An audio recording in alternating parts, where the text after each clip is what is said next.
하나님 감사합니다.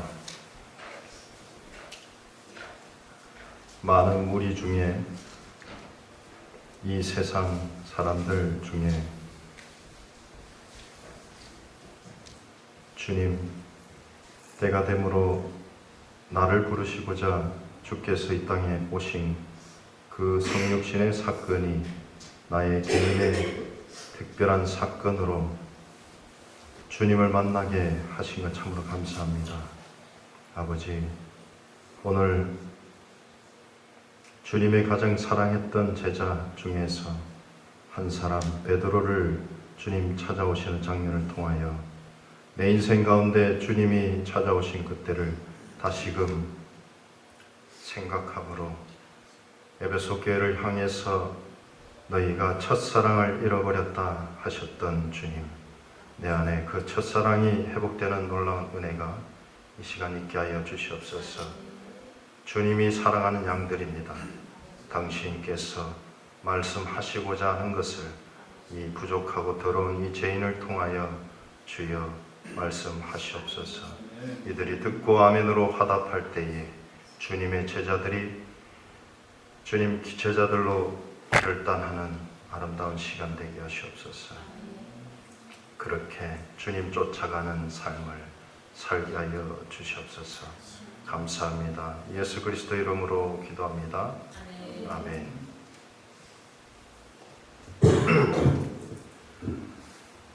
여러분 인생 가운데 어떤 한 사람을 보면 좀 뺄게요. 강의하다. 여러분 인생 가운데 여러분이 어떤 한 사람을 바라보면 볼 때마다 혹시 열등의식을 느끼거나 야, 참 저 사람 나보다 뭐 재산이 더 많거나 재산이 많음에도 불구하고 정말로 예수 그리스도의 제자답게 살거나 참 본받을 만한 자를 보면 여러분 어떤 마음이 드세요? 여러분 안에 야, 나는 왜 이런가? 내 삶은 도대체 왜 이런가? 라고 생각할 때도 있는 반면 저 사람을 참 본받고 싶다라고 하는 사람들이 있죠. 우리 인생 가운데는 늘 그런 사람들로 가득합니다. 어떤 여배우가 그런 얘기를 해요. 어떤 정말 미모가 뛰어나고 그 모든 것들이 다 만족스럽고 광고도 많이 하고 아주 최고의 절정에 이른 그 여배우가 어떤 인터뷰에서 어떤 다른 여배우들이 부럽대요. 그 중에 한 명이 아주 지성적인 미모를 갖춘 김태희라는 거예요. 그 중에 한 명이. 아니 그렇게 많이 가지고서 아주 절정을 이룬 그 여배우마저에게도 그가 부러워하는 그런 여배우가 있다는 사실에 모든 인터뷰하는 그 관계자들이 참 의아해했다라고 할 정도로 여러분, 우리는 그 모든 것을 가졌음에도 불구하고 우리의 부족함, 우리의 연약함, 우리가 가지고 있지 못한 것을 가지고 있는 자들을 바라보면서 열등의식을 느끼고 비교의식을 느낍니다. 여러분은 어떻습니까? 그런데요, 오늘 한 사람을 소개하고 있습니다. 베드로입니다. 그 베드로는요, 그런데 어떤 한 분을 만났는데요. 그분을 만났는데 그에게는 어떠한 비교의식도 아니고 어떠한 열등의식도 아니고 바로 자신의 모습 속에서 죄인이라는 사실을 발견하게 됩니다. 우리는 사람을 만나면 어떠한 다른 부정적인 감정을 느낄 수도 있고 긍정적인 것을 느낄 수도 있지만 예수를 만났을 때는 우리에게 나타나는 한 특징, 내가 죄인이구나 라는 사실을 깨닫게 됩니다. 여러분 어떤 사람을 만났을 때 여러분이 죄인이라고 느끼십니까? 이 세상 사람들에게서 나타났을 때는 이 세상 사람들 그 누구를 만나도 내가 죄인이고 내가 부족하고 내가 연약하다는 것을 깨닫지 못합니다. 그런데 한 사람, 예수 그리스도, 그분을 만났을 때는 그분은 거룩하고 흠이 없는 하나님이시면서 동시에 죽을 수밖에 없는 죄인이라는 것을 깨닫게 됩니다. 여러분은 그런 예수를 만난 적이 있습니까? 혹시 만난 분도 계시고 아직 그러한 예수를 만나지 못한 채 교회 문턱을 밟고 다니는 분들이 많이 있을 겁니다. 우리 달란트 교회는 아마 그 확률이 적으리라 믿습니다. 그렇지만 큰 교회는 예수 그리스도를 만나서 내가 죄인이라는 사실을 알지 못한 채 예수 그리스도를 통하여 내가 이루고자 하는 어떤 복들을 찾고자 교회 문턱을 밟고 다니는 사람들이 너무 많다는 사실입니다. 여러분은 교회를 다니고 이곳에 모여 예배를 드리는 이유가 무엇입니까? 오늘 이 본문 말씀을 통해서 내 자신을 바라보기를 원합니다. 아니요. 제가 말씀을 전하지만 저는 여러분에게 전달되는 그 메시지가 분명히 있을 겁니다만은 저는 하나님께서 저에게 주실 메시지라 생각이 듭니다. 이사야서를 통해서요, 우리는 알 수 있습니다. 이사야 1장부터 5장까지 이사야는 하나님의 부르심을 받아서 말씀을 전했습니다. 유대 민족이 망할 것이라는 그 말씀을 전했습니다. 그런데요, 6장에 가서 하나님께서 다시 이사야를 부르십니다. 왠지 아십니까? 내 거룩한 말씀이 이 부패한 세대에게 온전히 전달되어야 되는데 너의 입술이 부정하다. 너의 모습이 이 세상의 모습과 똑같아서 나의 거룩한 말씀이 나의 이 부정한 입술 때문에 그 말씀의 능력이 나가지 못한다라고 지금 이사야 6장에서 다시금 이사야를 부르십니다. 그래서 그의 입술에 그 수채 말씀을 들여서 그것을 정하게 한 다음에 그제서야 그 말씀이 놀라운 능력의 말씀으로 그 유대인들에게 전해지죠. 어쩌면 이 말씀은 저에게 주시는 말씀인지도 모르겠습니다. 첫사랑을 회복하라.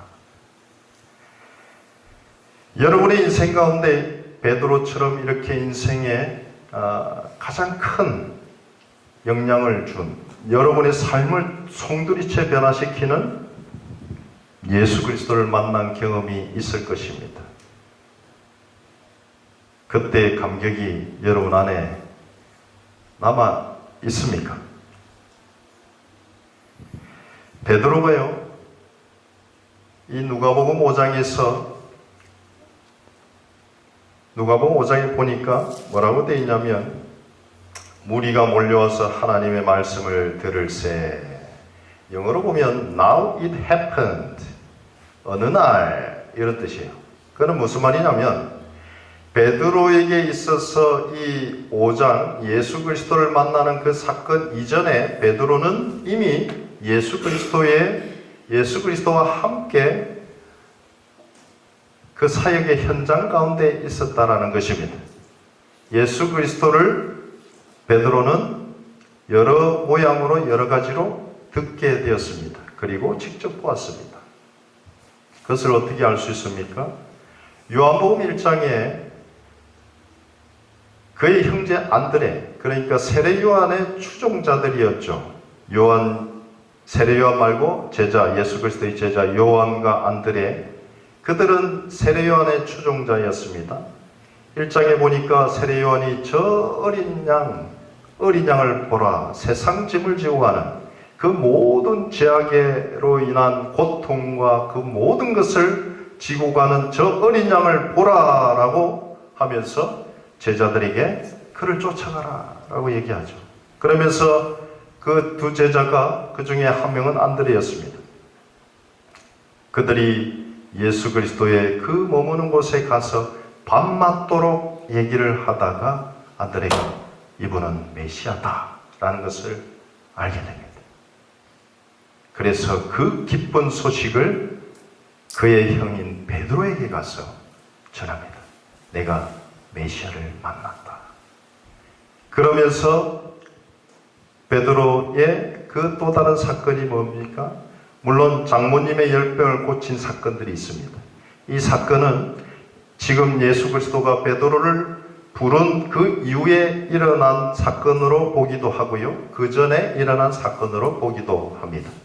그렇지만 누가복음은 4장에 베드로의 그 장모의 그 열병을 치유하시는 예수 그리스도의 그 능력을 또한 경험하였습니다.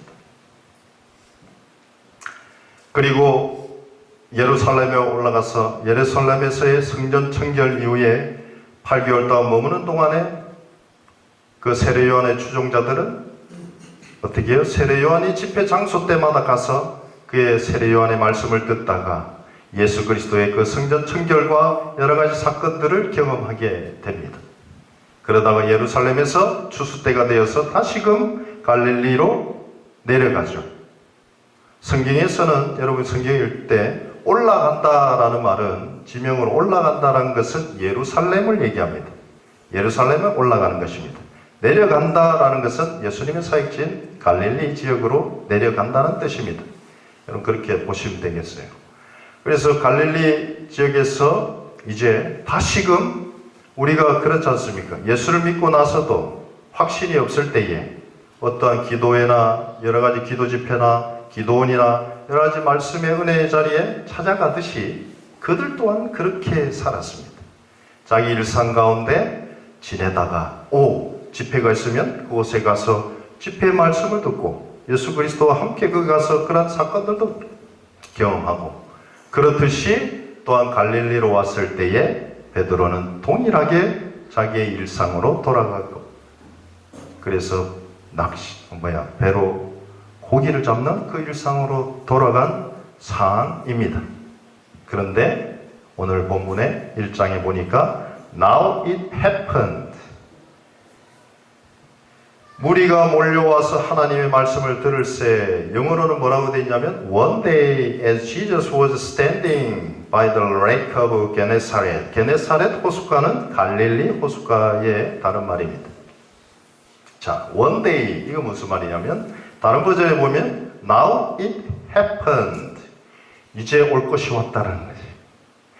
자, 이것은 예수 그리스도의 때가 되므로 이제는 베드로를 부르겠다는 그 하나님의 의지가 담겨 있습니다. 어떻게 할 수 있습니까? 게네사렛 호숫가에 서서 호숫가에 배 두 척이 있었습니다. 그런데요, 어부들은 배에서 나와서 그물을 씻는지라 되어 있습니다. 자, 이것은 무슨 말입니까? 갈릴리 바닷가는 원래 밤부터 시작해서 그 다음 아침까지 얕은 물가에서 고기가 많이 있기 때문에 밤맞도록 고기를 어부들이 그렇게 잡습니다. 이거는 오랜 경험에서 나오는 어부들의 그러한 고기 잡는 방법이죠. 그래서 밤맞도록 고기를 잡습니다. 그리고 그 아침에 대해서 고기가 잡히면 고기를 다 이렇게 세고 분리시켜서 그 다음에 찢어진 그물은 꿰매고 그물을 싣고 하는 그런 것이죠. 그런데 무리들은 이제 아침이 되어서 일반 사람들은 이제 하루를 시작하는 시간에 그들은 하루를 마무리하고 있습니다. 자, 마무리하고 이제 접고 가려고 그 모든 것들을 하고 있는데 예수님은 이미 그 모든 것을 보고 계신다는 것입니다. 여러분의 일상 가운데 어떠한 상황에 있든지 하나님은 계속해서 여러분을 보고 계신다는 것입니다. 하나님께서 여러분의 그 어려운 상황 속에 있을 때에 즉시 내려와서 손 내밀어 구원할 수도 있겠지만 하나님 또한 예수 그리스도 또한 하나님의 때를 기다리듯이 이제 그 때가 되어 보고 계시다가 배 두 척이 있는데 그 중에 하나인 시몬 베드로의 배를 선택하였습니다. 자, 예수께서 한 배에 올랐는데 그 배가 시몬의 배라고 얘기합니다. 그러면서 베드로에게 어떤 말을 했겠죠? 좀 떼어라. 베드로는 이미 예수 그리스도를 알고 있었습니다. 그래서 그 무리에게 가장 적합한 장소에서 이 배를 띄워서 여기에서 말하면 되겠다라는 그런 어떤 예수님의 그 생각 판단 안에 이제 조금 떼기를 청하였습니다. 그래서 앉아서 배에서 우리를 가르치고 계셨습니다. 그러면 베드로는 뭘 했을까요? 일상처럼 그물을 만지고 씻고 그렇게 하고 있었을 것입니다. 그런데 사절에 보니까 예수 그리스도가 말씀을 마치시고 이 가르치시더니라고 하고 말씀을 마치시고의 이 간격이 참 많은 시간, 얼마 동안의 시간인지는 모르겠지만 그 시간 안에 어떠한 메시지를 전한 것 같습니다. 그렇죠. 베드로는 예수 그리스도를 만나기 전에 많은 자기 동생을 통해서 메시아라는 소리를 듣고 장모님의 집에서 10병을 고치시고 그 전에 귀신에게 하나님의 아들 예수가 왜 나와 상관이 있느냐 하면서 귀신을 쫓아내시고 여러 가지 것들을 보았습니다. 특별히 가나안 혼인잔치 때는 5 제자들을 데리고 가서 그에게 물이 포도주로 변하게 되는 그 사건들을 보았습니다. 자, 그런데 지금 그 사이에 어떠한 메시지를 들었는지 모르겠지만 그의 심경이 변화되었음을 우리는 나중에 가서 알게 됩니다. 자, 보니까 말씀을 마치시고 이제 예수 그리스도가요 말씀을 다 마친 후에 자, 그물을 씻는지라 어쩌면 베드로도 그물을 다 씻고 이제 가려고 했을지도 모르겠습니다. 그때에 말씀을 마치시고 예수 그리스도가 그 무리들에게 말씀한 것이 아니라 그 무리들의 시선에서 이제 베드로에게 시선을 돌리십니다. 그러면서 베드로에게 얘기합니다. 깊은 데로 가서 그물을 내려 고기를 잡으라 라고 얘기하죠. 여러분 상상이 되십니까? 자, 그냥 가서 고기를 잡으라 하지 않았어요. 어디요? 깊은 데로 가서 그물을 내려 고기를 잡으라 라고 얘기합니다. 자, 이 말씀 중에 이 말씀을 들어보면 상당히 모순인 것을 우리는 알 수 있습니다. 예수님은요, 나사렛 동네 바닷가가 아닌 육지에 사는 분이었습니다. 그리고 그곳에서 자랐습니다. 그리고 예수님은요, 어부가 아닙니다. 뭐죠? 목수였습니다. 그리고 예수님은 갈릴리 지방에 사역하러 잠깐 왔다 갔다 했지, 거기에서 낚시를 하거나, 우리처럼 낚시를 하거나, 그물을 잡고, 그물을 가지고 고기를 잡아본 경험이 없습니다. 그런데 그 예수 그리스도가 지금 깊은 데로 가서 그물을 내려 고기를 잡으라 라고 얘기하는데 지금 이 갈릴리 지방은 밤에 새벽까지 얕은 곳에 고기가 있어서 잡지 그것도 대낮에 여러분 낮에 고기 안 잡히잖아요. 낚시를 가도 그렇잖아요. 새벽 해 뜨기 전 해진 후 해지기 전 이럴 때 가잖아요. 그것도 대낮에 깊은 데로 가서 고기를 잡으라고 얘기한단 말이에요. 이거는 아주 베테랑인 그 베드로의 그 어부에게 있어서는 얼토당토 안 한 얘기입니다. 여러분 만약에 여러분이 우리 최 집사님이 청소를 베테랑이잖아요. 그런데 저는 교회 청소만 해봤기 때문에 홈클링을 잘 몰라요. 그런데 가서 집사님 이렇게 하십시오. 이렇게 하고 이렇게 이 약을 한번 써서 이렇게 해보라고 하면 속으로 뭐라고 생각했습니까? 장난. 네가 그거 알죠? 니들이 개맛을 알아? 그거 있잖아요. 그 광고도 있잖아요. 자기가 가진 그 일에 이 얼마나 프라우드가 있습니까? 그리고 얼마나 많은 경험들이 있습니까?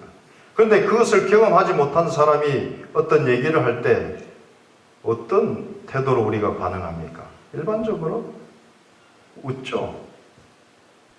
지금 뭐 하자는 거예요, 속으로. 그런데 시몬이 뭐라고 지금 얘기를 하냐면 선생님이라고 얘기합니다. 그래서 마스터, 영어로 마스터, 라바이, 랍비. 이 랍비라고 얘기하는 것은 이 누가가 아주 헬레니즘 사람들에게, 이 이방인들에게 얘기를 하다 보니까 랍비라는 이 헬라어, 이것 자체가 더 그것에 비해서 티처라는 그것이 그들에게 더 익숙해져 있습니다. 유대인들이 아니기 때문에. 그래서 이제 마스터, 티처, great teacher, 선생님, 당신은 좋은 말씀을 합니다마는 그런데요, 상당히 아주 예의 바른 것 같지만 상당히 비꼬는트로 선생님, 우리들이요, 밤이 맞도록 밤새도록 고기를 잡았는데 한 마리도 없었습니다. 라고 얘기하는 거예요. 잡은 것이 없습니다. 근데 지금 무슨 소리를 합니까? 그건 생략되어 있습니다. 이 안에 이 한마디에 모든 것이 다 들어있는 거예요. 선생님, 우리가 밤새도록 맞아서 고기를 잡았는데 한 마리도 없었습니다. 여러분, 우리 인생 가운데 우리 인생은 어떻습니까? 여러분이 정말로 어떠한 목표를 가지고 이 시드니의 땅에 왔는지는 모르겠는데 여러분 시드니 땅에 있다 보니까 여러 가지 호주인들의 차별도 있고 저는 제 안에 어떤 교만함이 있었냐면 한국 사람이 고질적으로 그 교만함이 있어요. 처음에 왔는데 호주교회를 섬기다 보니까 이 필리핀어도 있고 뭐 여러 방글라데시 뭐 여러 가지 민족의 사람들이 같이 모여서 예배를 드렸습니다. 그런데 필리핀 사람 중에 아주머니 한 분이 트리잡을 뛰는 거예요. 그런데 그 아주머니는 죽어라 돈을 버니까 그 돈을 필리핀에 보내서 호텔을 산 거예요. 호텔 CEO입니다. CEO. 그런데요, 참 교육자로서 그 소리를 듣고 참 대단하고 참 이렇게 정말로 열심히 사시네요 라는 생각보다 어떤 생각이 드냐면 그래도 넌 필리핀이잖아. 넌 필리핀 사람이잖아. 이 열등하게 보는 그 교만함이 있더라고요. 한국 사람에게 있어서요, 세네 가지가 참 자체 이 교만함으로 이렇게 깊이 뿌리 박혀 있어요. 뭐냐면 나이요, 그리고 경험요, 그리고 지식, 학벌, 학연 이런 것들이요 아주 뿌리 있게 남아 있습니다. 그래도 너 어리잖아. 그래도 너 나보다 대학 학력 안 좋잖아. 은근히 비교하면서 자기 자신을 높이는 이런 어떤 교만함이 엄청나게 있었어요. 그러다 보니까 하나님께서 참 많이 훈련을 시키셨습니다. 짧은 6년의 시간이었지만 참 많은 역경 속에, 고난 속에 저희 제된 모습 때문에 하나님께서 많은 부분을 훈련시키셨습니다. 그렇지만 한 가지 목표가 있었습니다. 예수 그리스도를 가장 사랑하는 그 목표는 제 안에 절대로 그것을 무너뜨리는 그 아무것도 없기를 바랬습니다. 여러분 인생 가운데 참 어려운 역경 속에 있을 것입니다.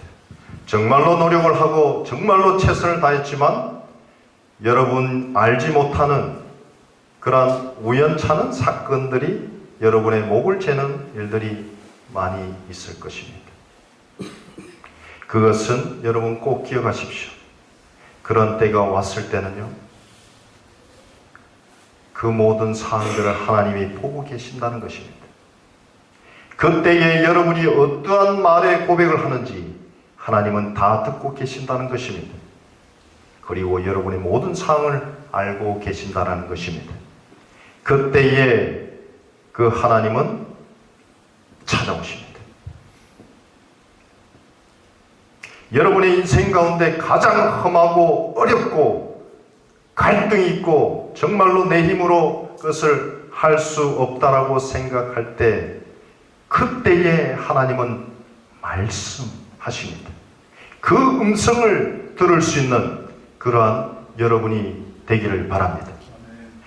베드로는 그가 생각했을 때 예수 그리스도의 그런 말씀, 얼토당토하는 이 베테랑인 어부에게 한 육지의 목수가 얘기하는 그 얘기를 무시하는 것 같이 얘기하였지만, 그러나 그는 말씀에 의지하여, 이 말씀이 그냥 이 66권의 말씀이 아니라 지금 예수 그리스도가 이 하신 말씀에 의지하여 내가 그물을 내리리다 하고 위대한 순종을 하게 됩니다.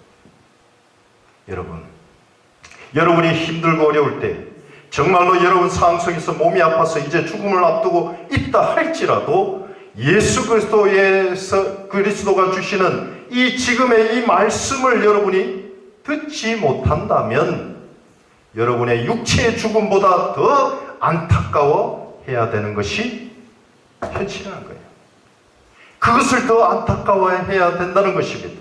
여러분이 어렵고 갈등이 있다 할지라도 하나님 예수 그리스도로부터 오는 그 말씀을 듣지 못하는 것에 여러분이 통탄해야 합니다. 그것이 애통하는 자에게 하나님 주시는 위로입니다. 베드로는 분명히 예수 그리스도가 우리에게 전하는 어떤 그 말씀을 그물을 싣고 그물을 깁고 하는 동안에 들었을 것입니다. 그 베드로에게 그 순간 터닝을 하게 하는, 그가 생각했던 경험, 그러한 지식, 그러한 모든 베테랑적인 그 모든 배움보다 그는 그것을 뛰어넘는 믿음이 그에게 주어진 것입니다. 그것이 어디로부터 온 것입니까? 말씀에 의지하여 예수 그리스도를 내 경험과 내 생각과 내 배움과 내 모든 것보다 예수 그리스도를 선택한 베드로의 이 지혜로운 선택이 지금 그 이후에 엄청난 결과를 가져오게 되었다는 것입니다. 여러분, 성경에 창세기, 우리 이용 목사님 창세기 되게 좋아하시는데, 하나님께서요, 히브리서 여러분 11장 1절 이후에 보면 믿음으로 얘기하죠. 그런데 그 믿음을 우리는 뭐라고 얘기합니까? 여러분, 안다라는 뜻을 얘기하죠. 안다. 그것을 히브리 말로 야다라고 합니다. 자, 그런데요, 여러분, 진짜 믿음은요, 그 야다의 믿음이 아닙니다. 야다라는 것은 내가 경험하여 안다라는 거예요. 그런데요, 다타라는 믿음이 있습니다.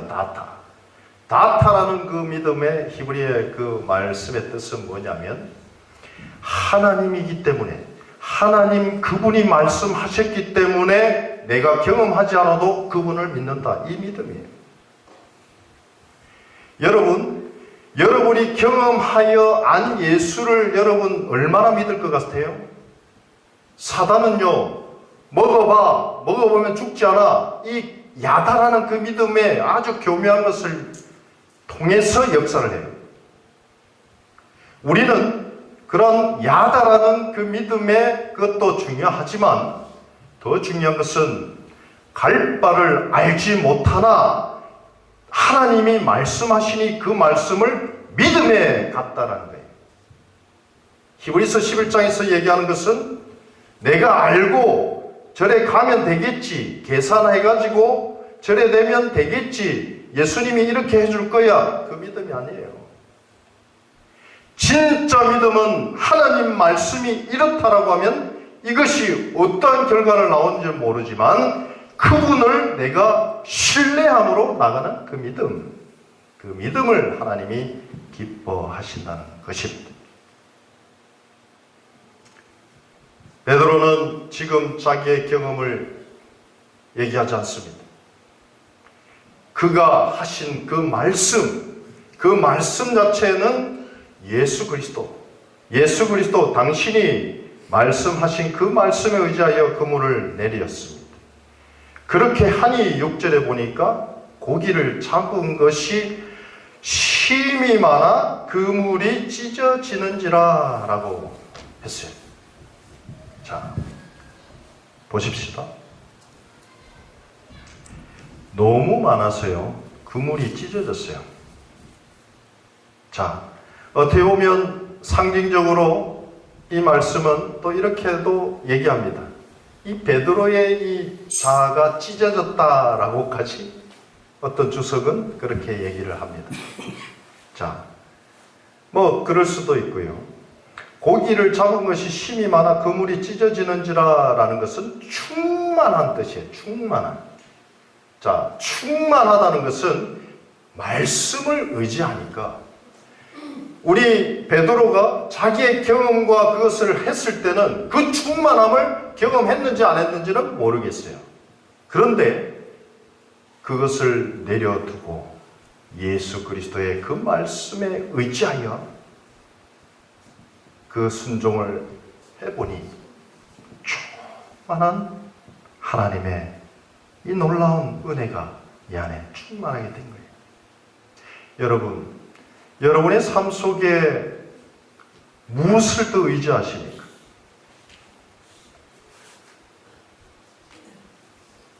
여러분의 삶 속에 혹시 여러분의 삶의 현장에 이걸 샀으니까 이렇게 해야 돼, 선교를 이렇게 해왔으니까 이렇게 해야 돼 라는 어떤 자기의 경험 속에서 자기의 어떤 지식 근거 안에서 많은 것들을 선택합니다.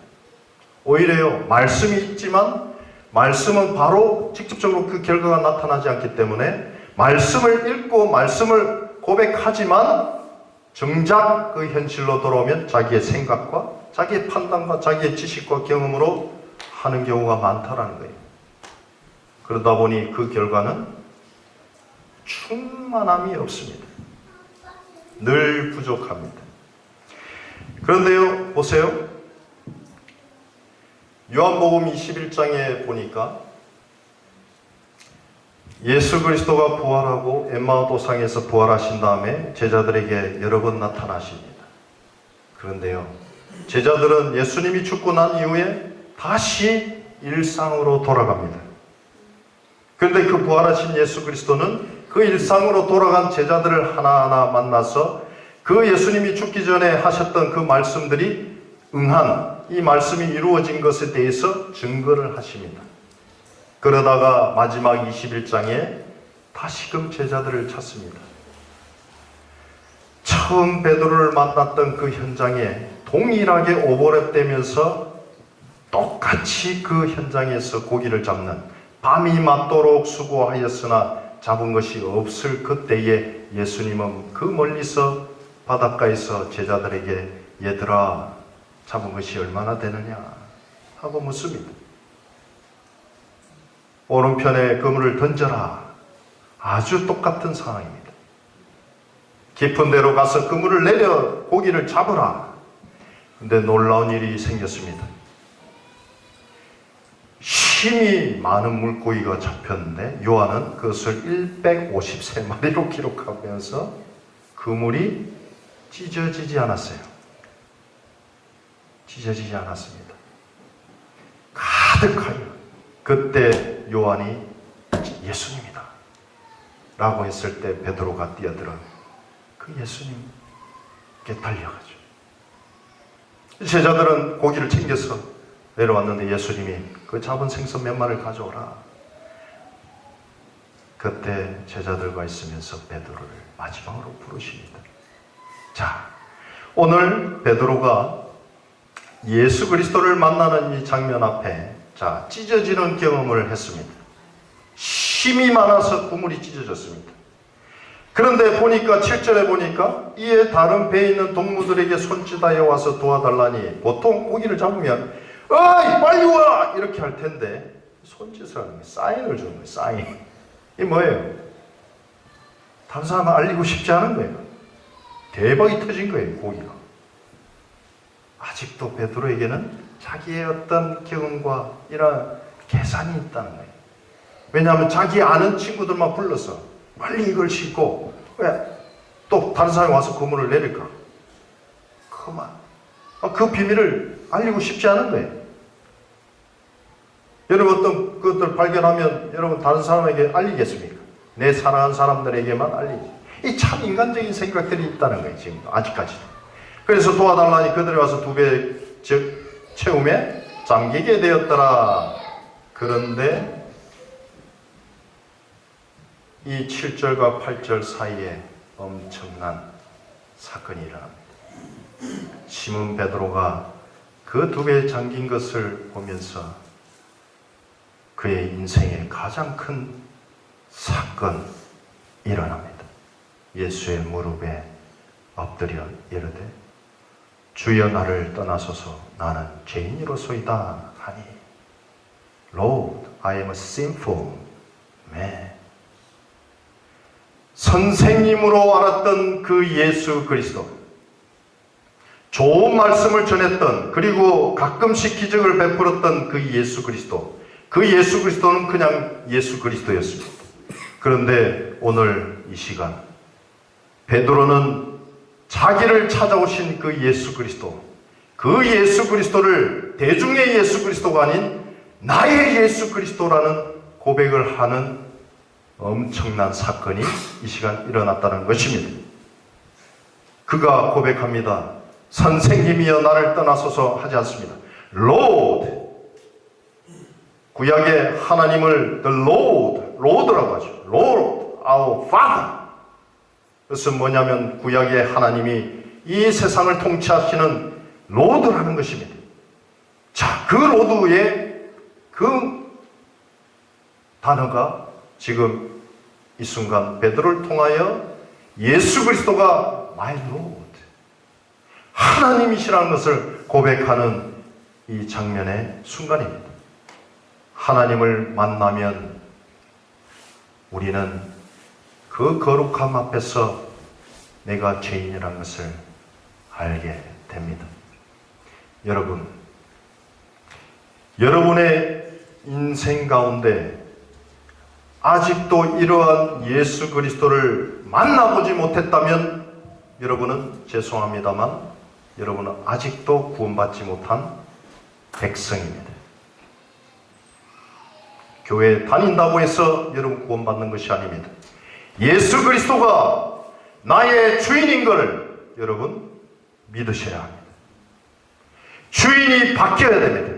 내 생각과 내 경험과 내 지식, 내 중심의 사고가 아니라, 내 의가 아니라, 내가 하고 싶은 것을 내 마음대로 하고 싶은 그런 삶을 사는 것이 아니라, 주인이 바뀌어서 나의 주인은 예수 그리스도, 예수 그리스도의 말씀만을 의지하겠습니다. 말씀 따라 살아가겠습니다. 라는 그 주인이 바뀌었냐 이 말이에요.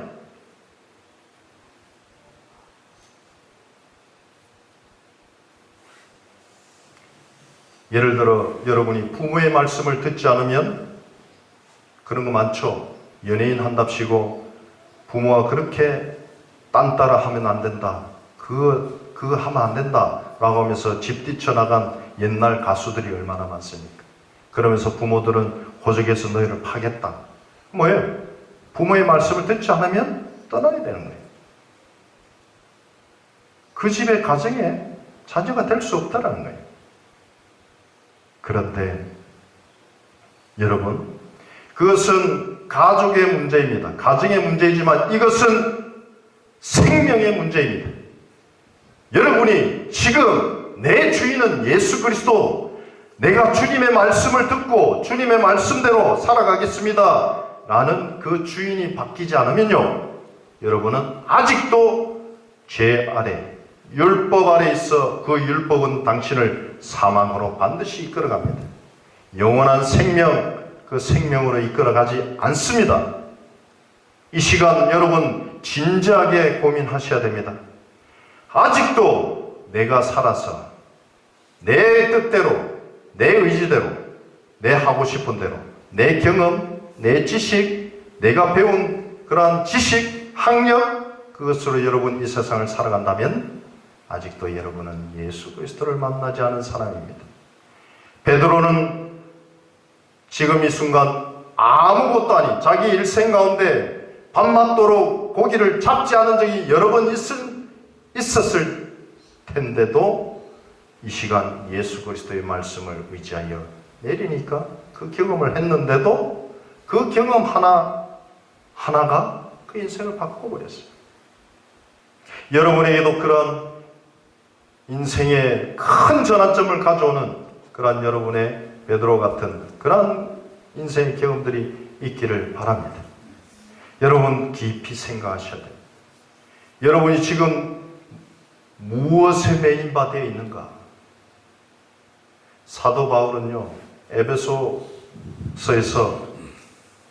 4장에서요 그런 얘기를 합니다.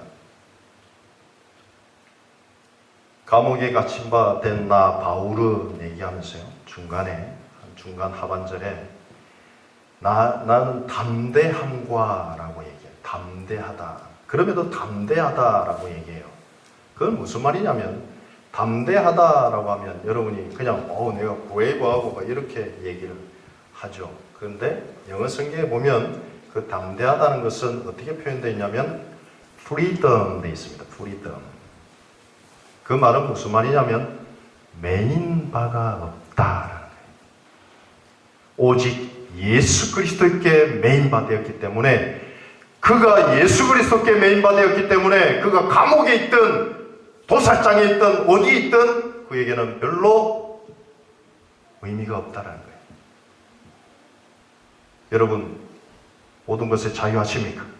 혹시 여러분을 메인바되게 한 그것이 무엇입니까?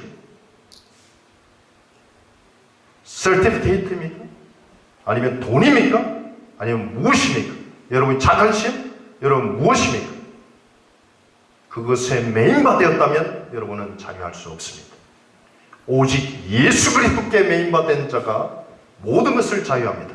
그 자를 히브리 11장에서는 뭐라고 합니까? 그 자를 그리스도인이라고 합니다. 세상이 감당치 못하는 그리스도인이라고 얘기하는 거예요. 베드로는 지금 그러한 인생을 살기로 결단하는 순간입니다. 주여 나를 떠나소서. 나는 죄인으로서이다. 왜 떠나라고 합니까? 예수 그리스도가 하나님이시기 때문에 하나님이란 것을 알게 되었습니다. 그들에게는 하나님을 직접 보는 자는 죽는다라는 구약의 율법이 있었습니다. 그래서 바짝 엎드려 그를 보지 못하고 나를 떠나소서 두려운 거예요. 내가 혹시 죽을까? 주여 나는 죄인입니다. 당신의 그 거룩함이 내 이 죄인 때문에, 죄된 모습 때문에 내가 죽을까 합니다 라는 그 걱정이 있는 거예요. 떠나소서. 주님 저는 죄인입니다. 이는 자기와 자기 및 함께 있는 모든 사람이 고기 잡은 것으로 말미암아 놀라고 야고보와 요한도 놀랐습니다. 여러분 이 놀랐다는 말은 스타니시, 이 놀랐다는 단어는요 그냥 아무 때나 쓰는 단어가 아닙니다. 그냥 놀랐다 이런 게 아니에요. 제가 그걸 알려드릴게요. 마가복음을 보면요 전부 다 제자들이 놀라 이렇게 합니다. 마가복음을 한번 보세요. 마가복음 한번 펼쳐보세요. 16장을 한번 펼쳐보세요. 뭐 많은 얘기는 할 수 없고 다음에 한번 설교를 하겠습니다. 마가복음 보니까 안식이 지나면 이제 막달라 마리아와 야고보 어머니 마리아 이렇게 여인들이 예수님 굴에 갔는데, 자 8절에 보니까 여자들이 8절에 보니까 16장 8절에 마지막 장이죠. 여자들이 몹시 놀라 떨며 라고 얘기되어 있죠. 자, 그러면서 원래는 어디까지 원래 마가복음이 끝나냐면요 8절에 끝납니다. 원래 16장 8절 마가복음은 놀라 떨며 아무에게 아무 말도 하지 못하더라 라고 마가복음은 끝나요 원래. 뒤에 가서 나중에 편집할 때 이것들이 이제 뒤에 것이 삽입됐지만 이 원래 끝난 의도가 있습니다. 마가복음이. 이 마가복음을 장들을 읽어보면 전부 다 놀랐다, 뭐 astonish, surprise 뭐 이런 것들로 단어들을 전부 다 어떤 기적을 베풀 때 그렇게 얘기해요. 근데 이 마지막 장은 뭐냐면 예수 그리스도의 부활은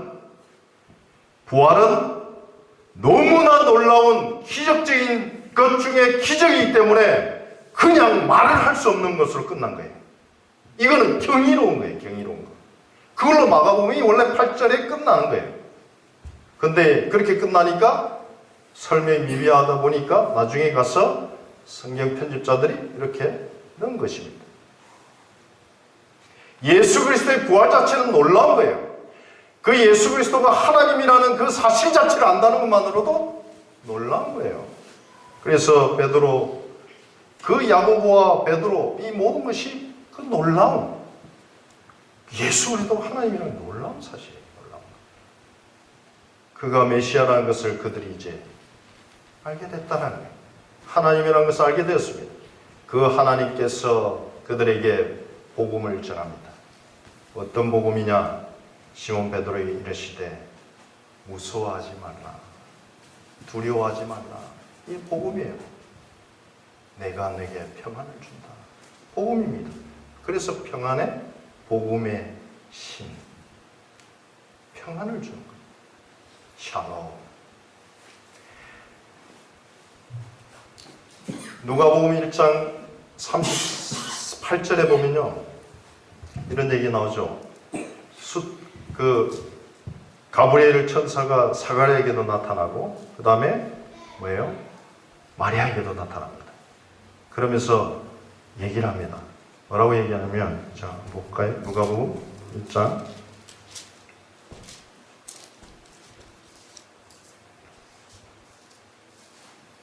1장이 아니고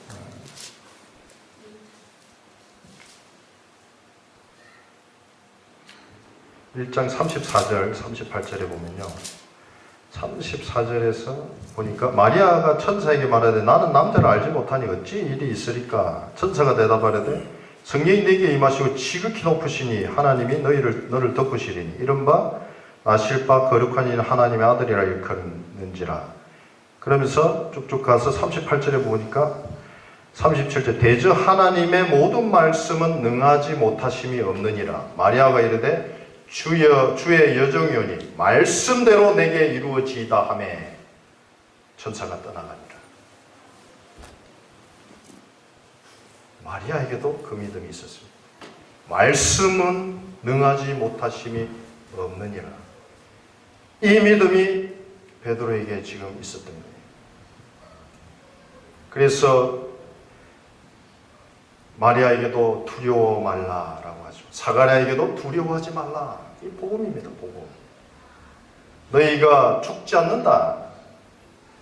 나를 만난 고로 이제는 죽지 않고 두려워하지 말고 이제는 네가 고기를 잡는 어부가 아니라 사람을 취하는 어부가 되리라 라고 베드로를 부릅니다. 그 베드로의 반응은 베드로를 육지에 대고 모든 것은 그 생계를 유지하는 그 모든 것을 버려두고 예수를 따르니라. 여러분이 예수 그리스도를 그렇게 만났다면, 베드로가 예수 그리스도를 만나서 그 모든 것을 버려두고 따랐을 때 물론 베드로가 온전히 승리하지는 않습니다. 3번이나 부인하여 예수를 저주하기까지 합니다. 그런데요, 그러한 실패가 있다 할지라도 예수님은 다시 찾아오셔서 베드로에게 네가 나를 사랑하느냐 3번째 물으실 때 베드로가 심히 근심하여 대답한지라 주께서 하시나이다. 내 양을 치고 먹이라. 그런데 예수님이 베드로에게 말씀합니다. 네가 이제는 띠띠우고 살았으나 이제는 내가 이끄는 대로 네가 어떻게 죽을 것인가를 알게 하십니다. 그럼에도 불구하고 베드로는 그 예수님을 온전히 따릅니다. 십자가에 거꾸로 죽을 것을 알면서도 베드로는 그 예수 그리스도를 이제는 놓칠 수가 없다라는 것입니다.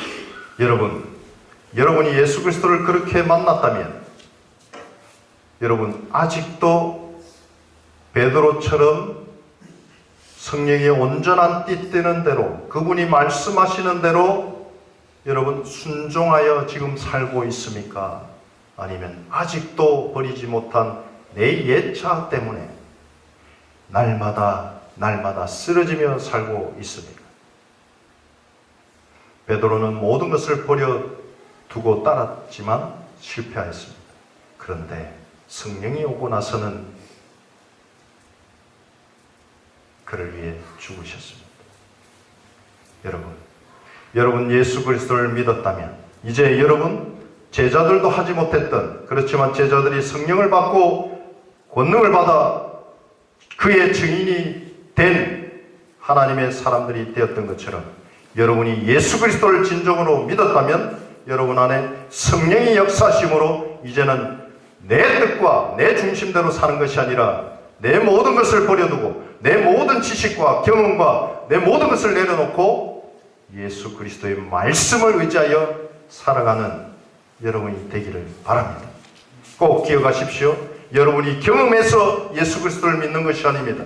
그가 하나님이시니까, 그가 말씀하시니까, 이미 여러분 66권의 말씀을 알고 있기에, 그분이 누군지를 알고 있기에 그분이 말씀하시면 그 말씀을 내가 믿음으로 그분을 더욱더 알아가는 것입니다. 그 예수 그리스도를 진정으로 알지 못하면 아직도 여러분은 내 중심대로 살아갈 수밖에 없습니다. 결론적으로 얘기하면 그렇게 온전히 예수 그리스도를 쫓고 싶습니까? 하나님 말씀을 온전히 배워가십시오. 그분을 온전히 온전한 그 하나님의 말씀을 믿고 여러분이 이해가 안 될지라도 경험하지 않은 것이라 할지라도 그분을 신뢰하시고 그분을 따라가십시오. 그러면 성령님께서 여러분을 통하여 그 증인된 삶, 많은 심히 그물이 가득하여 졌지만 찢어지지 않는 그러한 놀라운 풍성한 그 생명의 풍성함이 여러분 안에 충만하게 될 것이며, 그래서 그 생명의 충만함으로 영생 곧 하나님과 그의 아들 예수 그리스도를 계속해서 알아가고 그분과 계속해서 교제함으로 그 하늘의 천국이 지금 이 땅에서 경험하고 누려지는 은혜가 여러분에게 있을 것입니다. 여러분, 이제 예수를 그렇게 따르시렵니까? 기도하겠습니다.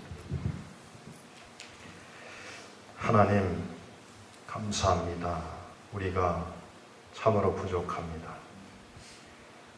부족한 베드로에게도 찾아오셨듯이 아직도 내 경험과 내 지식으로 살아가는 이 불쌍한 죄인에게 직접 찾아오셔서 만나 주시옵소서.